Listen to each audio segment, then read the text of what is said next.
Assalamualaikum warahmatullahi wabarakatuh. Saya Fitri Amanda dari kelas 11-6. Di sini saya akan menceritakan yaitu tentang Perang Padri.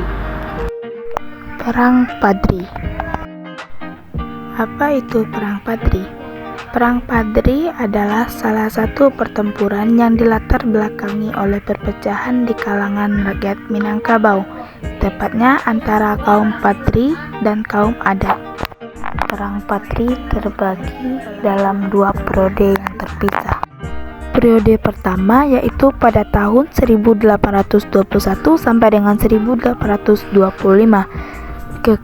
Di periode yang pertama, kaum Padri menyerang pos-pos Belanda dan melakukan pencekatan terhadap patroli-patroli mereka.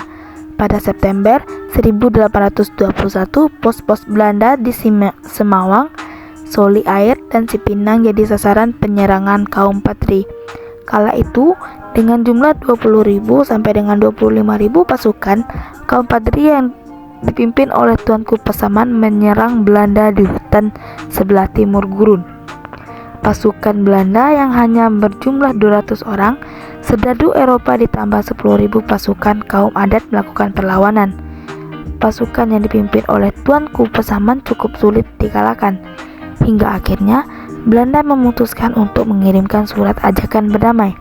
Mengetahui taktik Belanda, Tuanku Pasaman tidak menanggapi ajakan Belanda dan terus mengencarkan perlawanan di berbagai tempat. Perlawanan pasukan Tuanku Nan Renceh dan Tuanku Imam Bonjol. Pada tahun 1822, pasukan dari Tuanku Nan Renceh menyerang Belanda di bawah pimpinan Kapten Govinet dan meraih kemenangan. Belanda mulai menduduki daerah Empat Koto pada Februari tahun 1824. Tindakan ini menyulut kemarahan kaum Padri di Bonjol.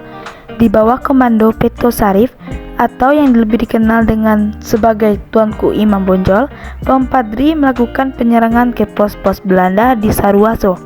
Memasuki tahun 1825, Belanda kembali mengajukan perjanjian damai.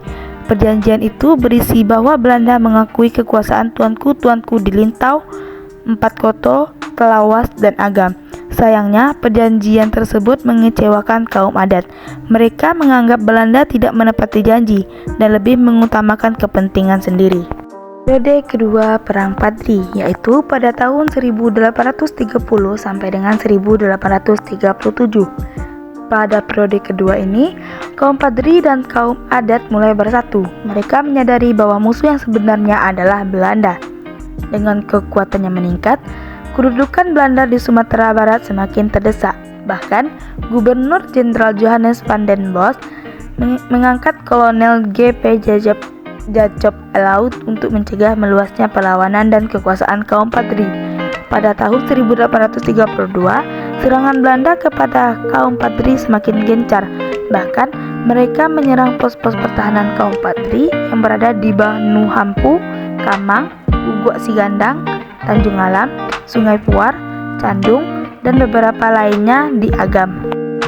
Kekalahan pasukan Padri. Di tahun 1834, kekuatan Belanda berfokus untuk menguasai wilayah Bonjol. Hingga akhirnya, pada tahun 1835, pasukan Padri mengalami kesulitan dan dipukul mundur. Pada 10 Agustus 1837, Tuanku Imam Bonjol menyatakan kesediaan berunding dengan Belanda. Sayangnya, usaha perundingan itu justru mengalami kegagalan dan memicu terjadinya perperangan lagi.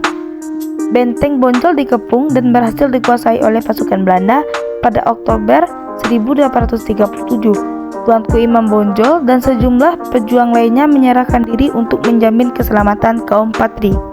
Setelah menyerahkan diri, Tuanku Imam Bonjol dibuang ke Cianjur, Ambon, dan akhirnya wafat di Manado pada 6 November 1864.